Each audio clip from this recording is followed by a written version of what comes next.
कि सास पुष्पा अपनी बहू को कुछ खास पसंद नहीं करती थी और इसीलिए दोनों सास बहू में आए दिन झगड़ा होता रहता था। सास बहू के झगड़े के चक्कर में अनामिका के पति मोहित की जिंदगी मुश्किल में पड़ गई थी। बेचारा बार बार माँ और बीवी के झगड़े को सुलझाता ही रहता था, लेकिन दोनों समझने का नाम नहीं लेती थी।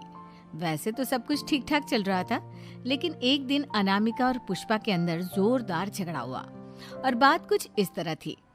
बहू, मैंने तुम्हें कल अपनी एक साड़ी धोने के लिए दी थी। हाँ मम्मी जी, वो साड़ी धोकर मैंने आपकी अलमारी में रख दी है। उसी की बात कर रही हूँ मैं। जरा देख तो, इस साड़ी को देखकर किसी भी तरह से लगता है ये धुली हुई है। अरे मम्मी जी, मैंने आपकी साड़ी वॉशिंग मशीन में अच्छे से धोकर सुखाकर आपकी अलमारी में तह बनाकर रखी थी। आपके तो नखरे खत्म ही नहीं होते। अरे कैसी बात कर रही है मुझसे? मेरे नखरे? अरे मोहित, जरा ये देख तो, ये साड़ी धुली हुई लग रही है क्या? अरे मम्मी, जब अनामिका कह रही है कि उसने साड़ी धोई थी तो मान लो ना। हर बात पर झगड़ा करना जरूरी है क्या? क्या है ना मोहित, तुम्हारी माँ को तो मेरे हर काम में नुस्ख निकालने की आदत पड़ गई है।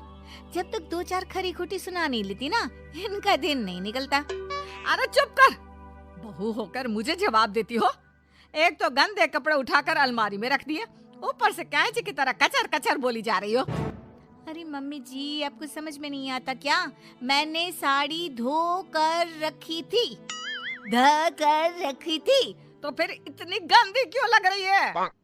अब मुझे क्या पता मम्मी जी, आप इस पर इस तरह तेल और घी की चिकनाई के दाग लगाकर लाएंगी तो ये मेरी जिम्मेदारी थोड़ी ना है। अरे तो हाथ से धोना चाहिए था ना। मैं आपकी बहू हूँ, नौकरानी नहीं जो एक कपड़ा रगड़ रगड़ कर हाथ से धो दूंगी। आपको पहननी है तो पहनिए, नहीं तो रख दीजिए। तुझे तो मैं अच्छी तरह बताऊंगी, मुझे जवाब देती है। एक दिन सुबह के वक्त, अरे अनामिका, मेरी व्हाइट शर्ट कहाँ है? आज ऑफिस में बहुत बड़ा प्रेजेंटेशन है और मुझे वो व्हाइट शर्ट पहन कर जाना है। मुझे पता है, आपने मुझे 2 दिन पहले ही बता दिया था और आपकी शर्ट मैंने धोकर अच्छी तरह आयरन करके अलमारी में लगा दी है। जाइए वहां से ले लीजिए। अनामिका, ये तुमने क्या किया? ये देखो, शर्ट पर लिपस्टिक का दाग लगा हुआ है और ये तो एक जगह से जल भी गई है। नहीं नहीं मोहित, ऐसा नहीं हो सकता। मैंने तो तुम्हारी शर्ट ठीक से इस्त्री करके अलमारी में लगाई थी। तो फिर ये जल कैसे गई अपने आप? अलमारी में लटके लटके थोड़ी ना जल जाएगी। पर मोहित, मुझे अच्छी तरह याद है। देखो, अपनी गलती को छुपाने की कोशिश मत करो। और अगर शर्ट जल भी गई थी तो तुम्हें पहले बताना चाहिए था ना, मैं नई शर्ट लेकर आ जाता। अब ऐन वक्त पर शर्ट कहाँ से लेकर आऊं? मेरा इतना इम्पोर्टेंट प्रेजेंटेशन था, सब खराब हो जाएगा। अरे बेटा, क्यों परेशान होता है? ये देख, मैंने तेरे लिए पहले से ही एक नई व्हाइट शर्ट ला कर रखी है। लेकिन मम्मी, आप मेरे लिए व्हाइट शर्ट क्यों लेकर आई?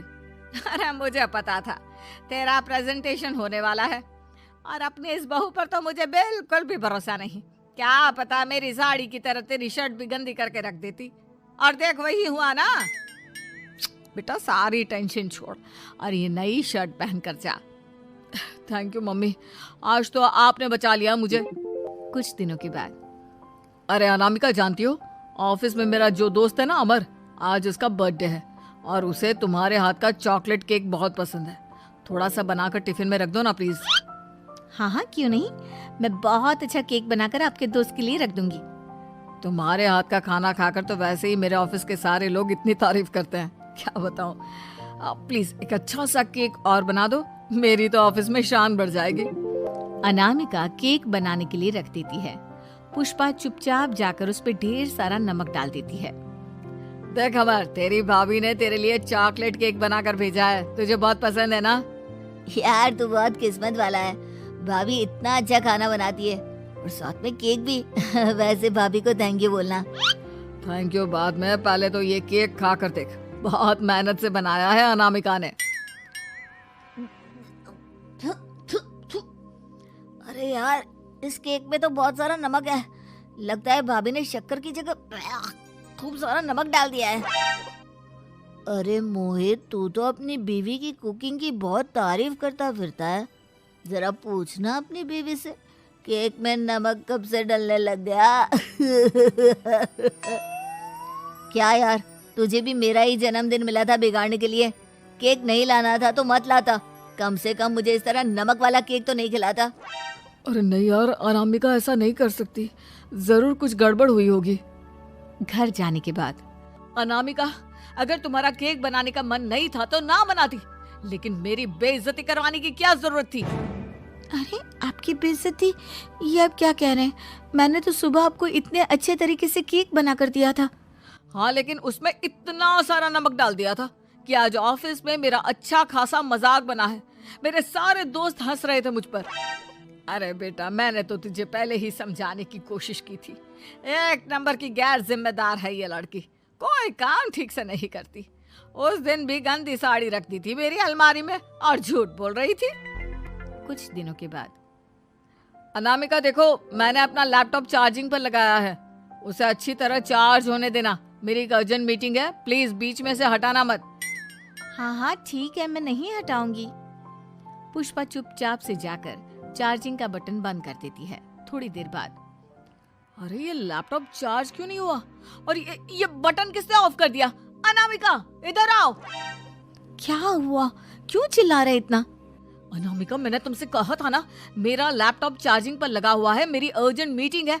तुमने इसका स्विच ऑफ क्यों कर दिया? अरे मैंने ऐसा कुछ नहीं किया, मैं क्यों स्विच ऑफ करूंगी? कुछ दिनों से देख रहा हूँ अनामिका, तुम मेरा हर काम बिगाड़ देती हो। देखो ये अच्छी आदत नहीं, कम से कम तुम्हें इस बात का तो ध्यान रखना चाहिए था कि मेरी कितनी इंपॉर्टेंट मीटिंग थी। अब क्या करूंगा मैं? आई एम सॉरी मोहित, लेकिन सच में मैंने जानबूझकर कुछ नहीं किया। अगर जानबूझकर नहीं किया तो क्या सब कुछ अपने आप हो जाता है? कभी मेरी शर्ट जल जाती है, कभी केक में नमक डल जाता है। आप मेरी बात क्यों नहीं सुनते? मैंने जानबूझकर कुछ नहीं किया। फिर से वही बात। अरे कितनी बार तुम्हें समझा चुका हूँ, इस तरह मेरा काम बार बार मत बिगाड़ा करो। तुम जानती हो मुझे कितनी प्रॉब्लम होती है। ऑफिस में तो पहले ही बेइज्जती करा चुकी हो, और अब ये मीटिंग, ये भी मेरे हाथ से निकल गई। अनामिका की समझ में कुछ नहीं आता कि आखिर उसके साथ ये सब क्या हो रहा था और क्यों हो रहा था। फिर कुछ दिनों के बाद मोहित अपने ऑफिस से कुछ फाइल लेकर घर आता है। अनामिका, ये कुछ फाइलें हैं, इन्हें संभाल कर रख दो, और प्लीज इस बार ध्यान से, कोई गड़बड़ी नहीं होनी चाहिए। नहीं मोहित, कोई गड़बड़ी नहीं होगी। मैं सारी फाइल्स अलमारी में लॉक करके रखूंगी और चाबी अपने पास रखूंगी। अनामिका, जरा अलमारी की चाबी तो देना। क्यों मम्मी जी, आपको क्या काम है? उसमें मोहित की जरूरी फाइल रखी है और मैं नहीं चाहती कि इस बार कोई भी गड़बड़ हो। पता नहीं कुछ दिनों से हर काम खराब हो जाता है। अरे मुझे उसमें से पैसे निकालने हैं और उसके बाद ले लेना अपनी चाबी। मैं खा नहीं जाऊंगी तुम्हारे पति की फाइल। अनामिका को अपनी सास पर शक होता है। चाबी देने के बाद वो चुपचाप छुपकर अपनी सास की हरकत देखती है। ये फाइलें उठाकर डस्टबिन में डाल देती हूँ, फिर देखना कैसे मोहित इसकी खबर लेगा। इस बार तो छोड़ेगा नहीं इसे। वैसे भी पहले मैंने जो कुछ भी किया है उसकी वजह से अच्छी खासी डांट पड़ी है, मजा आ जाएगा। अच्छा तो ये बात है, सारा काम मम्मी जी बिगाड़ देती हैं, वो भी इसलिए क्योंकि मेरा उनसे झगड़ा हो गया है। सास के जाने के बाद अनामिका मोहित को बुलाकर लाती है। क्या हुआ अनामिका, क्या दिखाना है? ये देखिए, आपकी फाइल डस्टबिन में पड़ी हुई है। इसीलिए तो कहा था संभाल कर रखना, और तुमने उठाकर ये फाइल डस्टबिन में डाल दी। मैंने नहीं, तुम्हारी मम्मी ने डाली है, मुझसे बदला लेने के लिए, ताकि तुम मुझे डांटो। और अगर मैंने डाली होती तो मैं तुम्हें दिखाने के लिए बुलाकर तो नहीं लाती ना। सही कह रही हो, मैं अभी मम्मी से जाकर बात करता हूँ। थोड़ी देर बाद, मम्मी सच सच बताइए, मेरी फाइल अलमारी में से निकालकर डस्टबिन में आपने डाली थी ना? अरे अपनी माँ पर इल्जाम लगाता है, शर्म नहीं आती तुझे? मैं इल्जाम नहीं लगा रहा हूँ मम्मी, जो सच है वही पूछ रहा हूँ। आप जल्दी से बताइए आपने ऐसा क्यों किया? अरे तो क्या करती, तेरी बीवी मुझसे झगड़ा करती है, उल्टे सीधे जवाब देती है, मुझे उससे बदला लेना था। अरे मम्मी, लेकिन आप दोनों के झगड़े के चक्कर में मेरा कितना नुकसान हुआ है, ये कभी सोचा आपने?